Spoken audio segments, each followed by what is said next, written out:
Shut your mouth! Officer Harris shouted, slamming her against the wall.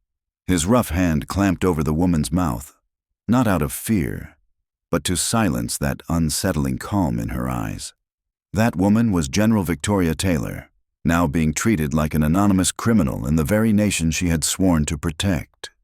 Behind her, Wilson, the shift commander, spoke in a low, cutting tone. "That's the price for those who think they're above the law." Taylor didn't fight back. She simply stared straight into his face, the gaze of someone who understood that sometimes silence is the most powerful weapon. In her mind, every detail was being recorded. The voice, the name tag, even the small scar beneath Harris's chin. None of the men in that room knew that beneath her military jacket, a hidden transmitter had already been activated. A coded signal was being sent, the first spark in a chain of events that would shake the entire system. "You picked the wrong black woman to mess with today." General Victoria Taylor's voice stayed steady as Officer Harris twisted her arm behind her back. The handcuffs snapped shut around her wrists, biting into her skin until blood welled. A small wound, but enough to remind her of what it meant to lose power. Trying to answer back to an officer was the fastest way to invite trouble. Captain Wilson loomed behind them, his shadow covering the floor. "That's how people like you bring problems on themselves," he said coldly. Taylor fixed every detail in her memory. Badge number, nameplate, the mole above his left eyebrow, recorded in her mind like barcodes. "Search her for weapons," Wilson ordered. Harris jabbed an elbow into her ribs, rummaging through her pockets for a wallet, keys, phone, tossing everything into the evidence bag. Wilson noticed the calm expression on her face and narrowed his eyes. "What's your game?" Taylor stayed silent. They hadn't discovered the military communication device hidden in her coat lining. "Get her in the car," Wilson barked. One night in a holding cell would teach her some fear. They pushed her head down and shoved her into the back of the patrol car, unaware of who they had just arrested. A flickering fluorescent light hummed weakly above the intake room. The air smelled of sweat and disinfectant. Taylor stood motionless for her mugshot. Click. "Name?" The intake clerk didn't even look up from his computer. "Victoria Taylor." "Address?" She gave the number on Maple Avenue. The clerk hesitated, eyes narrowing. Westfield Heights, a predominantly black district. His expression shifted. She pressed her fingertips on the scanner. Black ink smeared her skin. Behind her, Wilson and Harris laughed by the water cooler.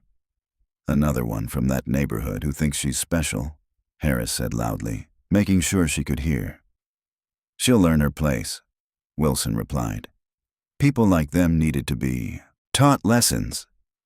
Taylor memorized every word, every tone, every badge, every face.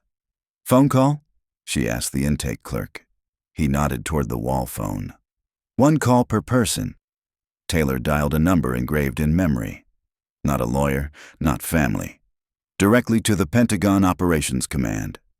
"Authorization code Tango Delta 794. Initiate Delta surveillance protocol. Transmit location data." A pause, then, "Confirmed, General Taylor. Response team deploying. ETA, 43 minutes. She hung up just as Councilman Edward Bennett stormed in. Expensive suit, championship ring glinting under the harsh lights. "Another agitator?" Bennett asked, peering at Taylor through his glasses. Wilson nodded. "Processing her now, sir." "Good," Bennett said. "Those who challenge the checkpoints need consequences. This program is too important." Taylor was led into the holding cell. The door slammed shut. She sat upright on the steel bench, face calm. The wall clock read 9:17 p.m. In exactly 43 minutes, everything would change. The sunset painted the sky orange over Westfield Heights. General Taylor's compact car rolled down a familiar road, the neighborhood shifting from the mostly black district toward Greenfield. Wealthier, whiter. Flashing blue lights appeared ahead. A police cruiser blocked the lane. A checkpoint. Taylor slowed down. The window lowered. She had done nothing wrong. This should have taken only seconds. Harris approached, flashlight sweeping across her face. License and registration. Taylor calmly opened the glove box. May I ask the purpose of this checkpoint, officer? Harris's jaw tightened. Routine document inspection. She handed over her license. His flashlight paused on the address. Westfield Heights. Into the radio, he requested an additional check, stressing the name of her neighborhood. Is there an issue with my paperwork, officer? She asked. Wait here. Harris walked back to his patrol car, license in hand. Taylor watched through the mirror as Harris handed it to another officer. They looked at her and shared a knowing smirk. Wilson stepped out from the command vehicle, walking toward her slowly. Step out of the car, ma'am, he said. Why? My license is valid. Now, his hand rested on his holster. We're conducting an extended inspection. Taylor knew the law. Extended inspections required reasonable suspicion of a crime. What's the probable cause, Captain? She asked evenly. Wilson's expression hardened. Out of the car.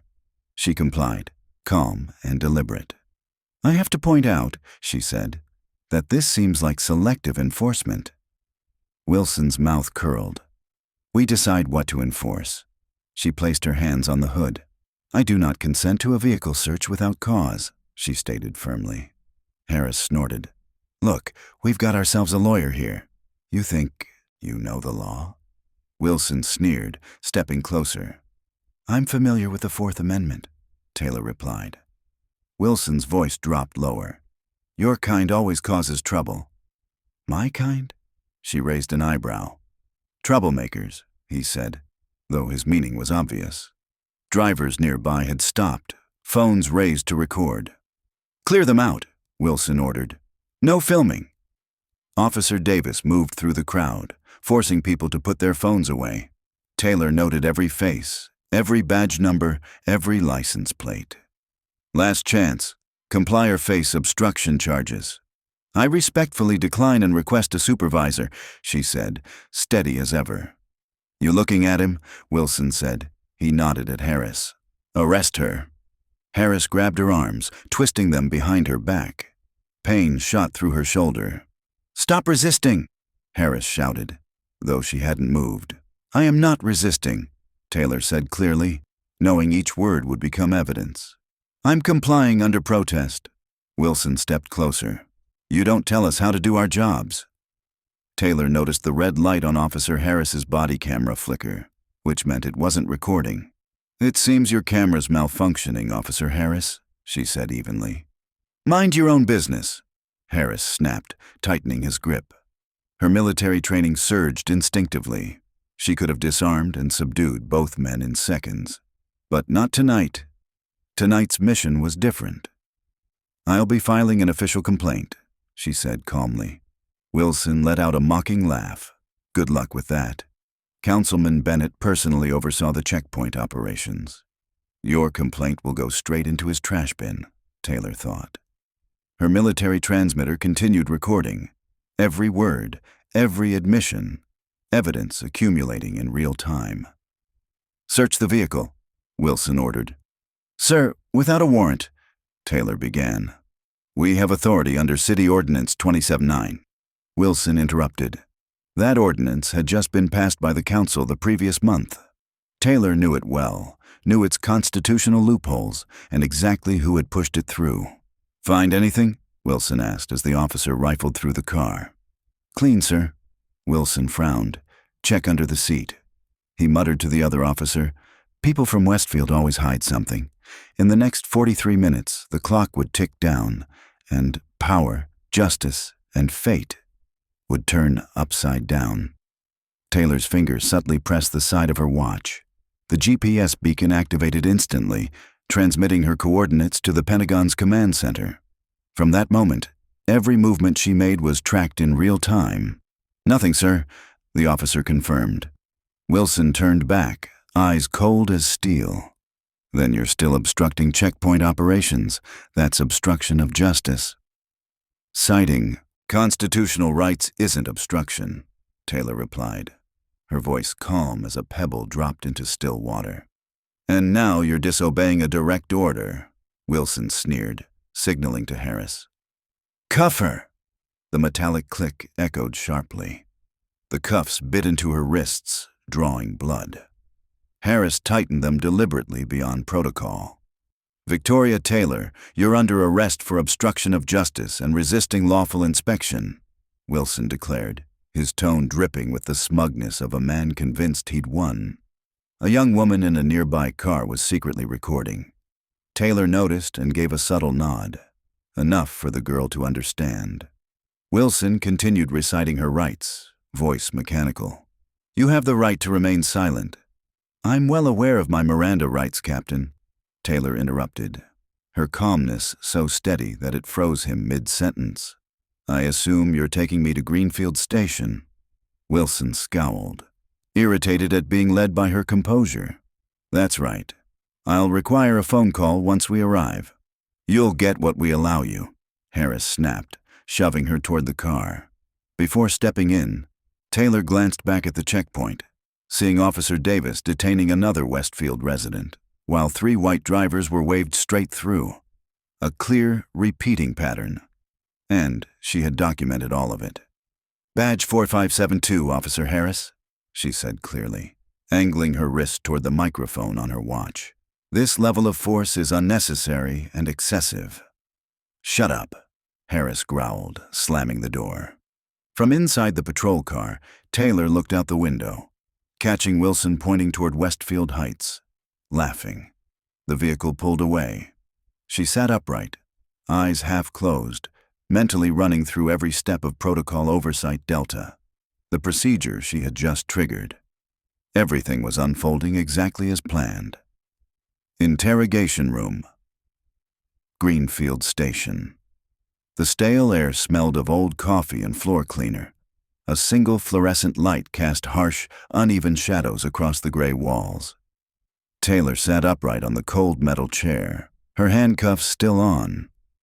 2 hours had passed since the arrest. The door opened. Wilson entered, carrying a thin file and a plastic bag of confiscated items. He dropped them loudly on the table. Comfortable? His smile never reached his eyes. Taylor said nothing. She knew the less she spoke, the more they would reveal. Wilson flipped open the file.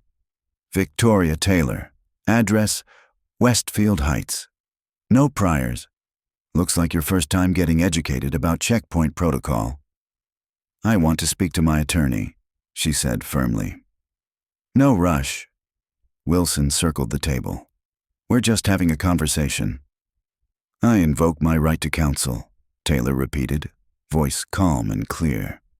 Wilson ignored her, tone shifting into that faux moral register. We've got a problem in this town. People who don't respect authority. They think laws don't apply to them. But thanks to the checkpoints, Greenfield's safer than ever. He paused, staring at her. Those who protest usually have something to hide.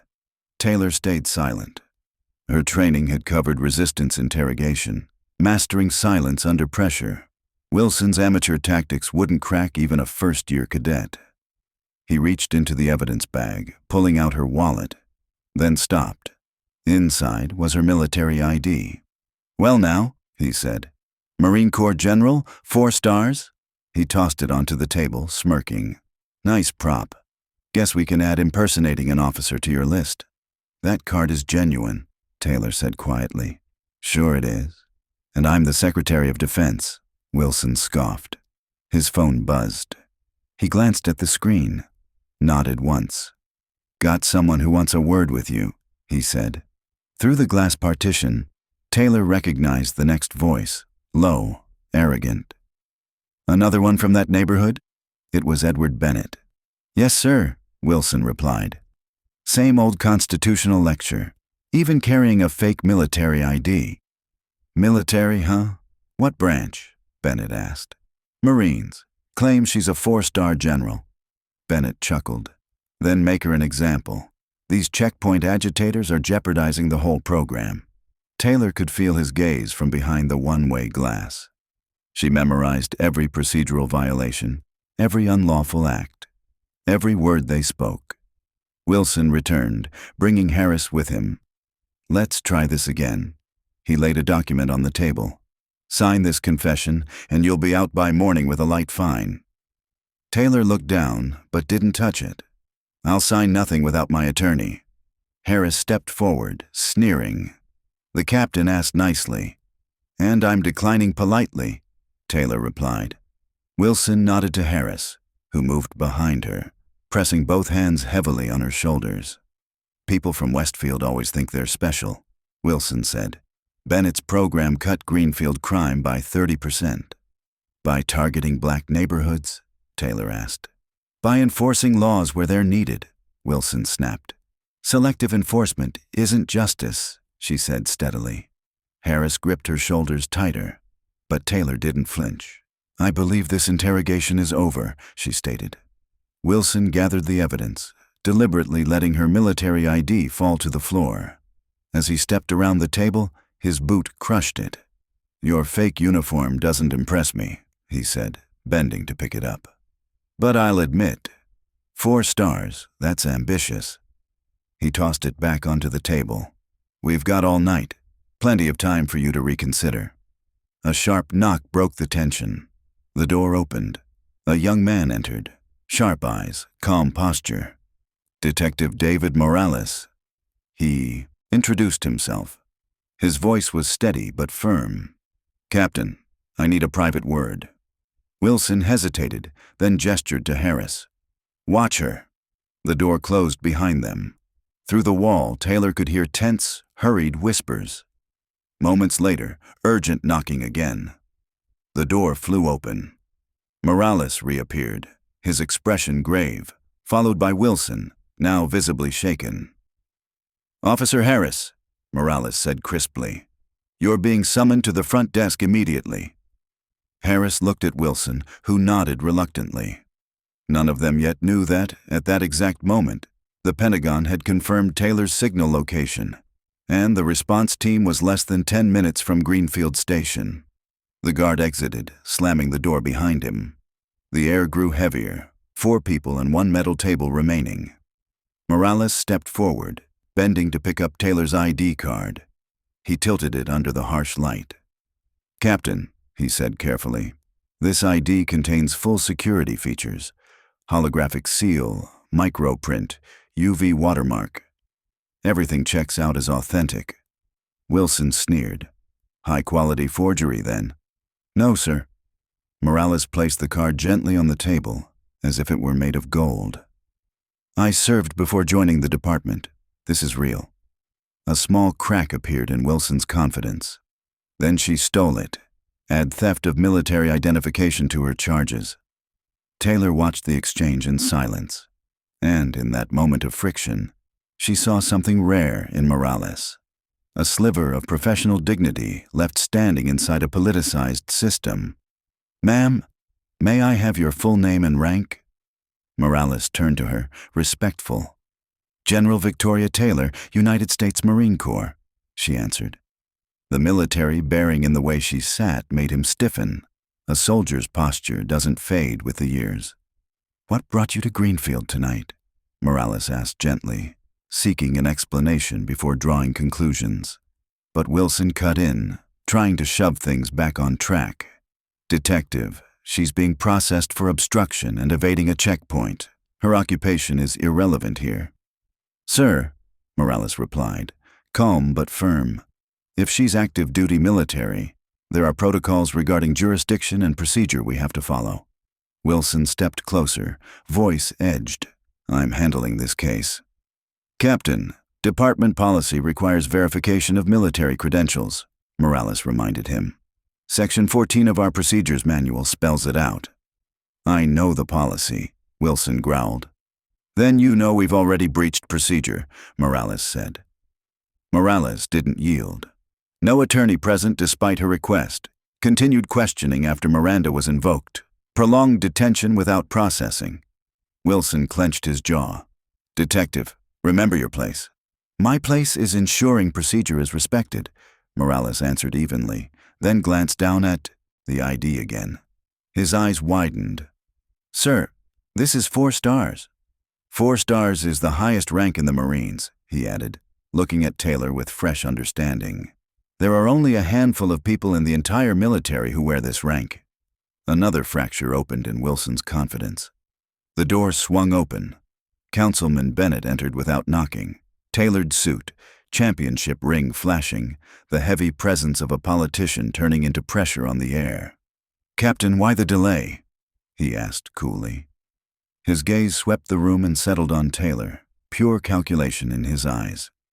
"Councilman Bennett, sir, we have a situation," Morales said. "This individual appears to be a senior military officer." Bennett smirked. "Based on what?" "Her military credentials match Department of Defense records," Morales replied. "We need official verification before proceeding." Bennett glanced at the name on Morales's badge, then back again. His tone patronizing. "I appreciate your concern for procedure. Now let the captain handle it." Morales held his ground. "Sir, if we've mistakenly arrested a general, the consequences for this department will be severe." "That's a big if," Bennett warned, turning to Wilson. "Captain, process the paperwork and release her. Detective, you're needed elsewhere." "Sir," Morales began, but Bennett sliced across him. "The process, I say, is the process." He stepped closer, voice dropping colder. "My checkpoint program keeps Greenfield safe and protects property values. Complaints are routine. They get handled quietly." Taylor watched. The moment where professional ethics collided with political power. Morales stood firm. Bennett delivered a lesson in how things really work. "Detective, can you verify her identity through military channels?" Morales pressed. "One phone call is all it takes." Bennett looked at him as if sizing up a rookie. "You're new to Greenfield, aren't you?" "Transferred 6 months ago, sir." "Then let me tell you how things operate here." Bennett moved in, voice low. "This program needs protection. Complaints, keep them light and tidy." Suddenly the phone at the front desk rang, a single chime that drew every eye. Wilson picked up, answered, and his face shifted from irritation to confusion. "Who is it?" Bennett demanded.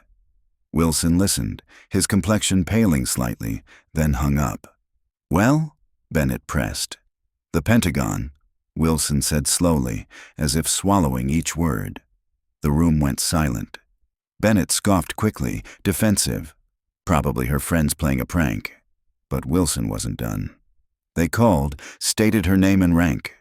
Bennett turned to Taylor, his calculating look changing. Morales stared at the 4 stars on her ID. "Do you realize who we've arrested?" he whispered. Bennett raised a hand for silence, then shot Wilson a razor-edged, "Look, verify it, now." Wilson hurried out. The atmosphere in the room shifted, confidence draining into caution. The desk phone started ringing non-stop, multiple lines lighting up. Indicator lights blinked on the panel. Bennett shut the interrogation room door harder than before. The lock clicked dryly. "What is going on here?" he barked. Taylor stayed silent. Her mission required no explanations yet. Wilson's radio crackled. "Multiple incoming calls. Pentagon, Department of Justice, Governor's Office. Need action." Bennett hissed. "Captain, move." "Yes, sir," Wilson answered dutifully, then looked back at Taylor, the mockery gone from his face. Morales stepped closer to her, voice dropping to a whisper. "Would you like me to take off the cuffs, General?" Bennett's eyes flashed. "Interference!" "Detective, stand down," Bennett ordered. Morales held firm. "Sir, she has been confirmed as a general. Continuing to detain her could have serious consequences." "The authority here is mine," Bennett snapped. He pointed at Taylor. "Your game ends now." Taylor finally spoke, her voice as calm as ever. "This isn't a game, Councilman. This is an investigation." Bennett laughed, but there was a tremor in it. An investigation? Of what, exactly? Taylor met his eyes, voice cool but sharp as a blade. "An investigation into systemic civil rights violations. Your checkpoints target minority neighborhoods, violate the Fourth Amendment, and enforce quotas based on race." Bennett's face hardened. "Baseless accusations. Documented allegations," Taylor corrected. Wilson's radio popped again. "Captain, multiple military vehicles entering the lot. Bennett's expression flipped instantly into political survival mode. He spun on his heel. Release her. Call it a misunderstanding. Blame the arresting officer. Wilson hesitated. Sir, Harris followed checkpoint protocol. Then blame the protocol, Bennett snapped. Right now, the only priority is covering this up. Morales stepped forward, pulled a key from his pocket, and unlocked Taylor's cuffs. He bowed his head slightly. My apologies, General. Bennett watched, worry in his eyes. Detective, prepare the release paperwork immediately. Yes, sir, Morales said. But he didn't move. Now, Bennett stressed. In a moment, Morales replied, turning to Taylor. General, may I ask, what happens next? Taylor rubbed her wrist, where a faint line of blood still marked her skin. Justice, Detective. Justice happens next. Bennett let out a strained chuckle. No need to make a federal case out of a little misunderstanding. 6 months of civil rights violations is not a misunderstanding, Taylor said. Morales looked at her, surprised. 6 months? Taylor nodded. The Pentagon has monitored Greenfield's checkpoint program from day one, collecting evidence, every report, every arrest, and now the case is complete. Wilson's radio crackled again. 3 black SUVs just entered the lot. Military police are dismounting. Bennett hurried toward the door. I need to make a few phone calls. Phone calls won't help you now, Councilman, Taylor said softly. This investigation is under federal oversight. Bennett froze with his hand on the doorknob. His face fell. Morales stepped closer to Taylor and quietly placed a USB drive on the table. Internal Affairs has been investigating the checkpoint program, he whispered, but we kept getting blocked. Administrative, political, constant pressure. Do you have proof of direct interference? Taylor asked in a low tone. Yes, checkpoint locations, arrest ratios, internal correspondence. It's all here. Morales nodded. It's time, General. The door opened. A man in immaculate dress uniform entered, followed by 2 military police officers. A silver eagle insignia gleamed on his shoulders. Colonel Jackson. He stopped, surveyed the room, and gave a sharp salute. General Taylor. Colonel, Taylor returned the salute. Thank you for the swift response. Yes, ma'am. Orders came directly from the Department of Defense. Bennett, scrambling to recover his political composure, forced a smile.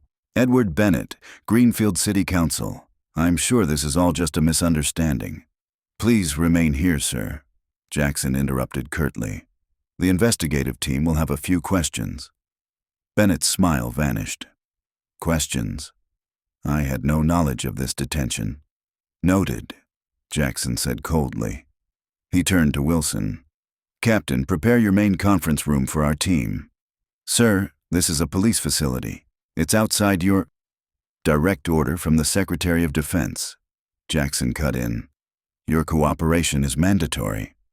The room erupted into controlled chaos. Soldiers moved quickly. Technicians opened laptops. Evidence teams began sealing files.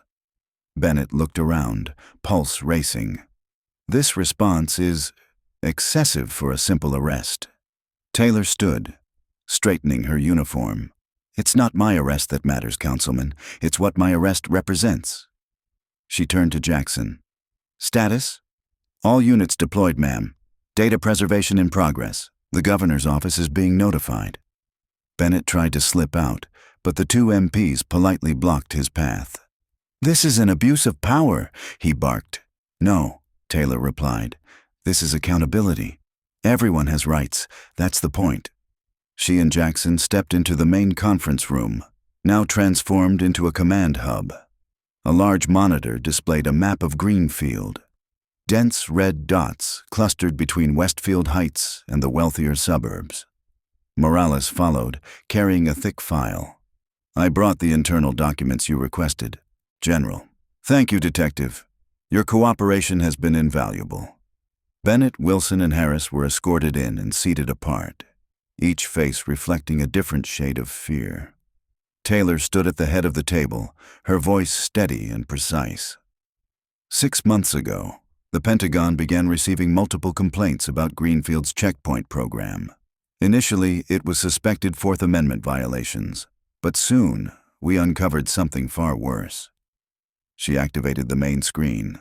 The map now showed arrest statistics. Clusters of red concentrated in minority neighborhoods. Selective enforcement, Taylor said. 89% of those searched were people of color. 94% of arrests came from minority residents. Wilson shifted uncomfortably. Crime data supports those figures. Traffic infractions occur evenly across all demographics, Taylor interrupted. Yet your program targets only Westfield Heights. She advanced to the next slide. Internal emails appeared on screen. Captain Wilson, this is your message dated March 12th. Focus on vehicles from Westfield Heights. Higher arrest yield. Wilson's face drained of color. That's taken out of context. The context, Taylor replied, is an arrest quota based on neighborhood, targeting Westfield residents directly. Bennett jumped in, desperate. These operational details were handled by the police department. I only approved the program's concept. Taylor glanced at Jackson and nodded. Another document appeared on screen, bearing Bennett's signature at the bottom. You signed off on the operational directive, she said evenly. You authorized the focus area. Your signature confirms a racially discriminatory policy. Bennett shot to his feet. This is a witch hunt. No, Taylor said, calm but resonant. This is accountability. She turned to Morales. Detective, let's begin. Detective, Taylor repeated, eyes firm. Please present your internal findings. Morales stepped forward, opening the thick folder.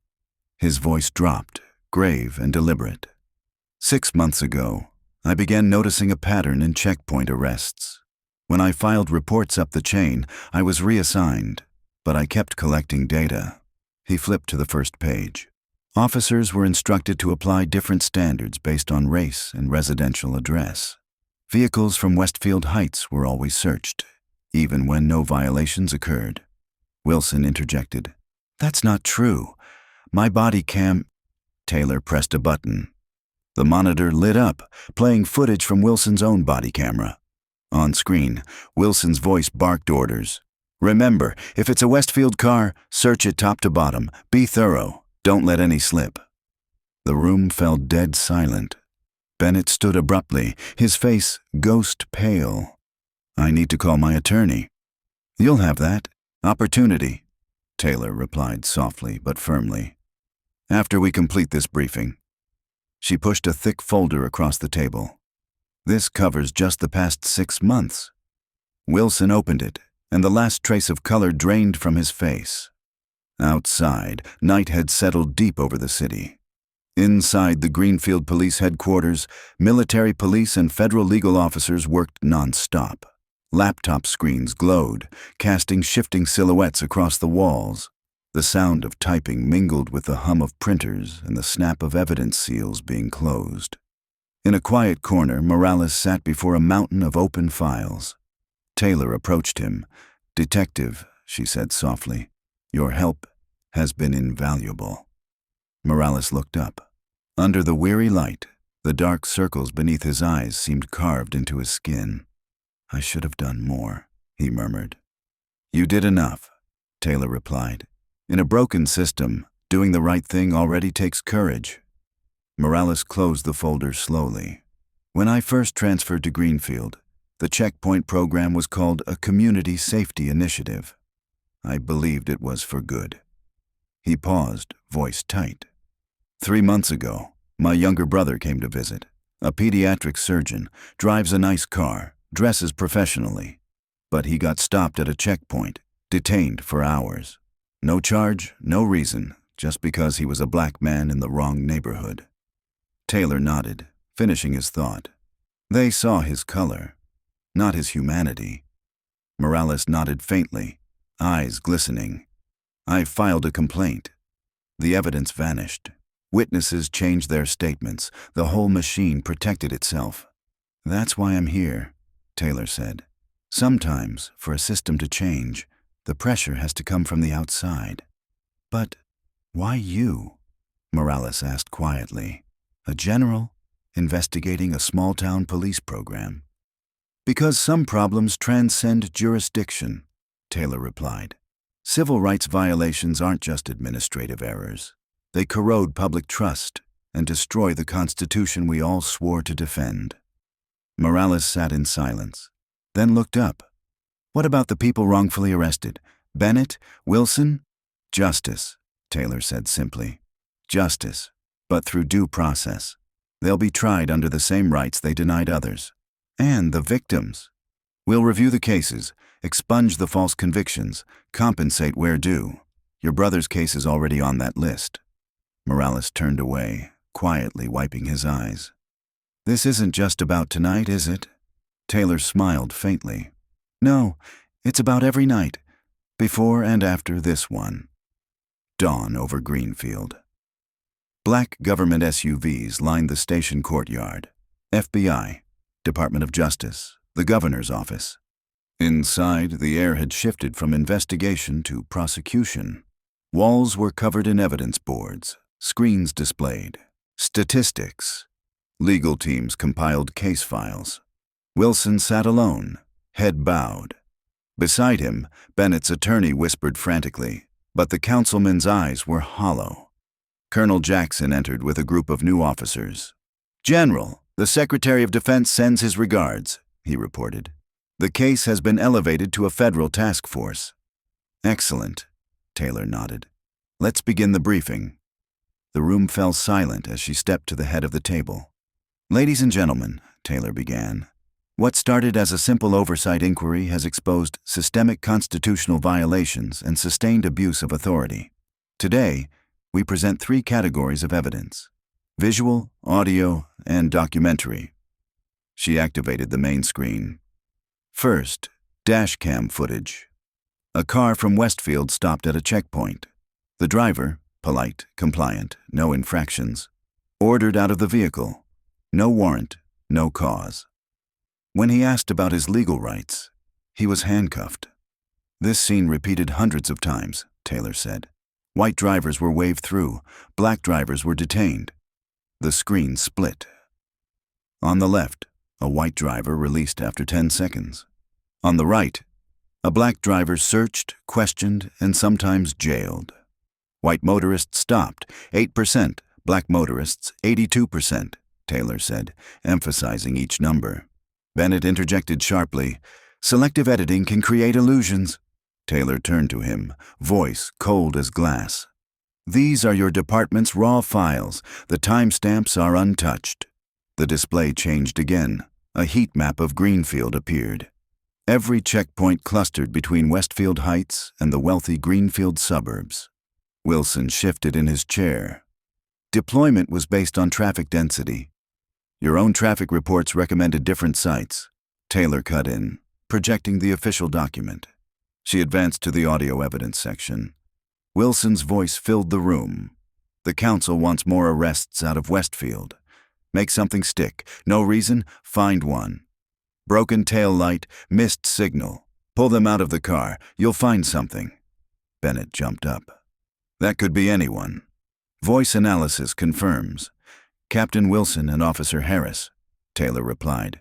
Recorded during an internal meeting. Then another voice, colder, Bennett's own. This program has 2 purposes.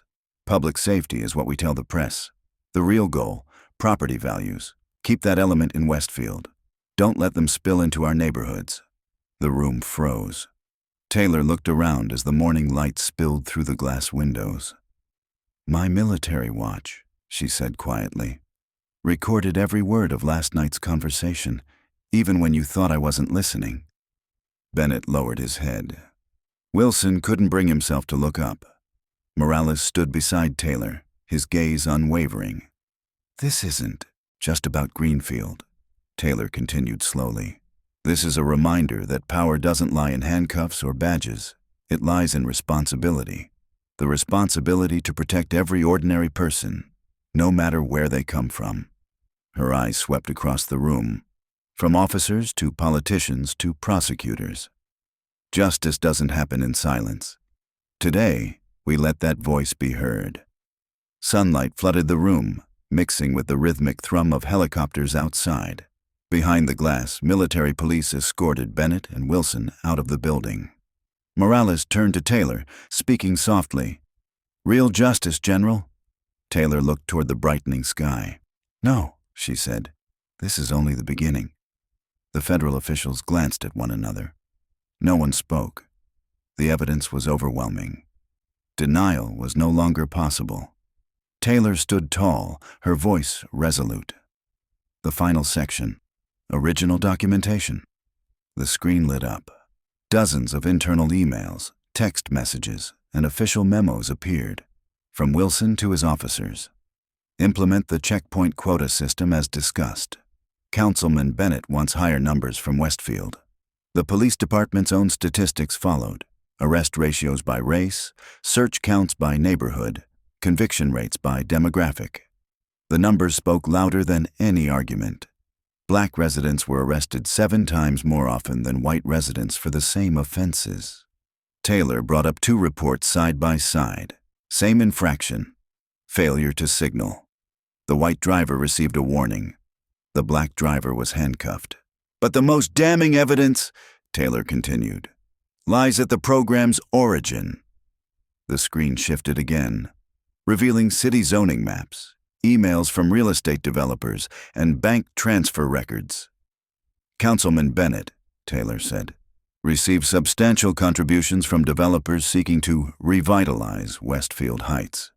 Their strategy was clear: force longtime residents out through harassment and plummeting property values, then buy the land cheap. The evidence was irrefutable: civil rights violations for financial gain." Bennett looked down as his attorney whispered urgently in his ear. He pushed the man away, voice trembling but trying to project authority. "Fabrications! This is a political attack."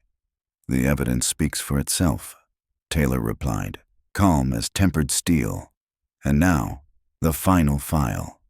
She nodded to Morales. He inserted the USB drive into the system. Detective Morales conducted an independent internal investigation. Taylor introduced. Morales stood. "I collected proof of neighborhood-based quotas, documented systemic constitutional violations, and orders explicitly instructing officers to ignore citizens' rights." The monitor filled with documents. Officer performance charts tied directly to the number of arrests in Westfield Heights. Checkpoint. Schedules placed beside churches, community centers, and black-owned grocery stores. Internal memos reading, "Prioritize Westfield stops." "Most importantly," Morales continued, "every citizen complaint was buried. Reports marked resolved were never investigated. Witness statements were altered. Videos deleted. The people followed the rules, but the system was built to silence them." The room fell completely silent. Each person stared at the screen as if seeing their own conscience reflected back. "This operation," Taylor said, "was never just about my arrest. I volunteered to become a controlled subject, to confirm what our intelligence division had already suspected." She turned directly to Bennett. "Your program violated the Fourth Amendment, engaged in racial discrimination, and obstructed justice." A senior Department of Justice official rose. "We've seen enough. This evidence meets the threshold for federal prosecution on civil rights violations." Bennett's face went pale. "This is a misunderstanding. The program's goal was public safety." "The evidence says otherwise," Taylor replied coolly. "You orchestrated this," Bennett shouted. "You entrapped the police." "I simply drove through a public checkpoint," Taylor said evenly, "and had my rights violated, just like hundreds of other citizens." She placed one last folder on the table. "This is a classified investigative order signed by the Secretary of Defense, initiated after multiple service members reported racial profiling at your checkpoints." Bennett's face drained of color. He turned toward his lawyer, visibly shaking. "The investigation is complete," Taylor declared. "Federal prosecutors will now determine specific charges." The final laptop was connected. Across the screen appeared the words, 3 years of evidence. FBI agents entered carrying warrants. Department of Justice officers approached Bennett. "Edward Bennett, you are under federal investigation for civil rights violations, abuse of authority, and obstruction of justice." Bennett stood abruptly, struggling to maintain his composure.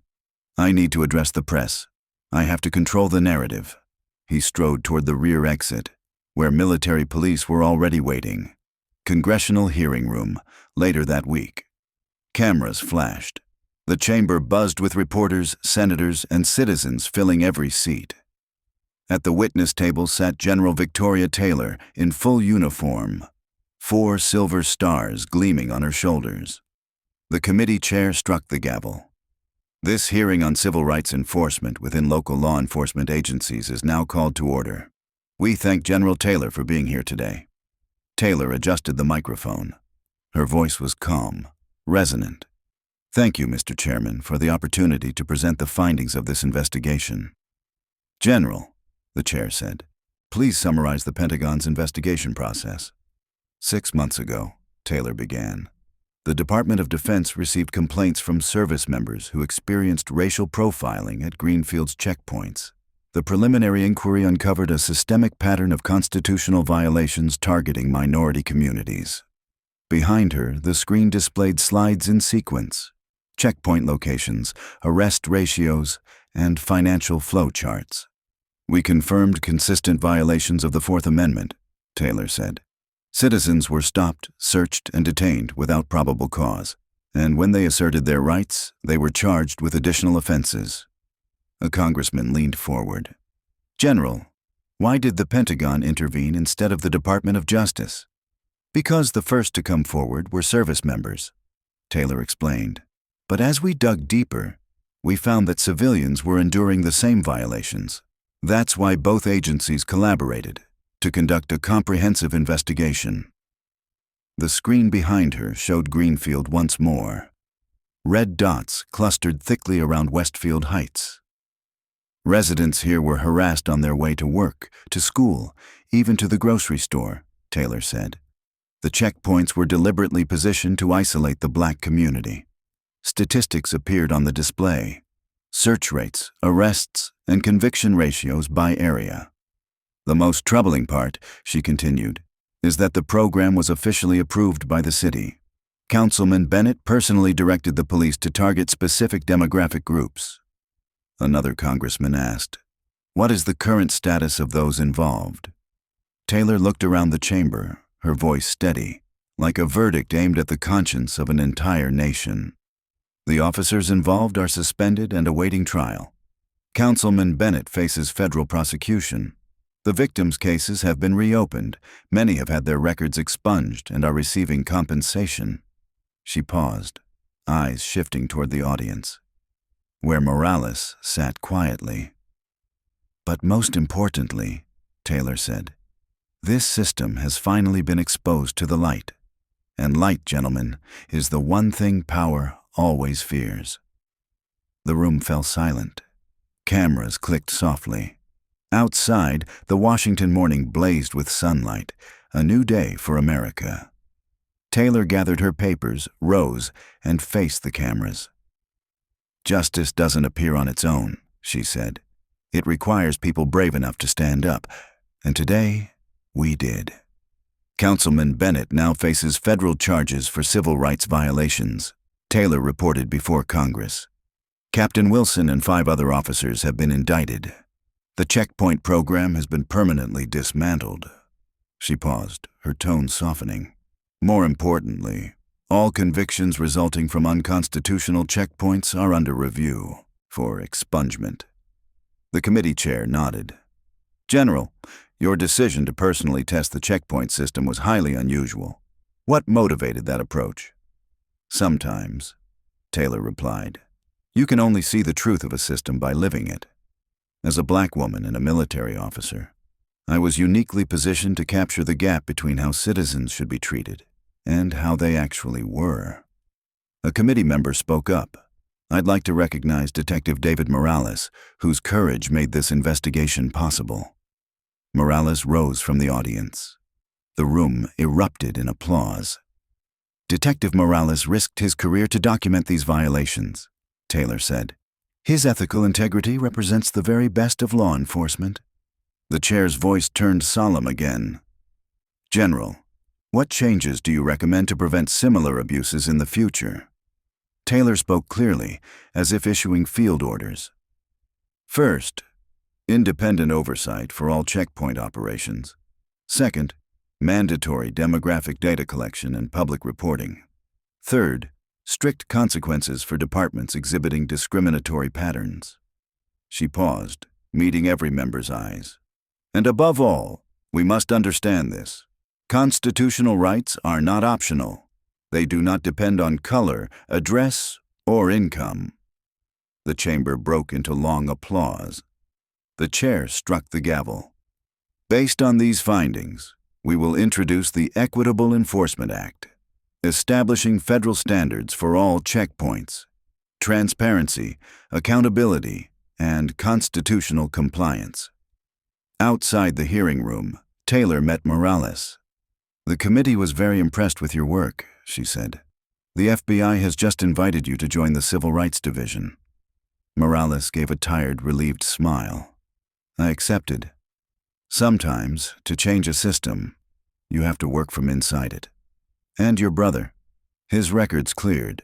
He's helping organize a class action lawsuit for the wrongfully detained. Taylor nodded. Justice may be slow, but it comes. As long as there are people who keep demanding it, Morales replied. 2 months later, at the Westfield Heights Community Center, residents gathered for a town meeting with the new police chief. Taylor, now in plain clothes, sat quietly in the back.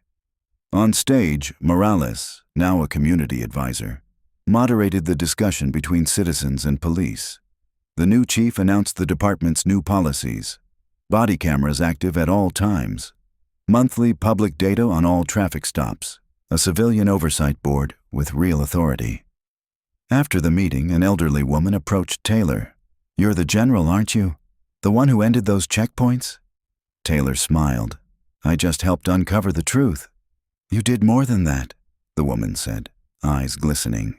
My grandson was arrested at one of those stops, lost his scholarship. Now his record's cleared. He's back in college. I'm glad to hear that, Taylor replied. But why didn't you use your rank from the start? Why let them arrest you? Because most people don't have a rank to protect them, Taylor said softly.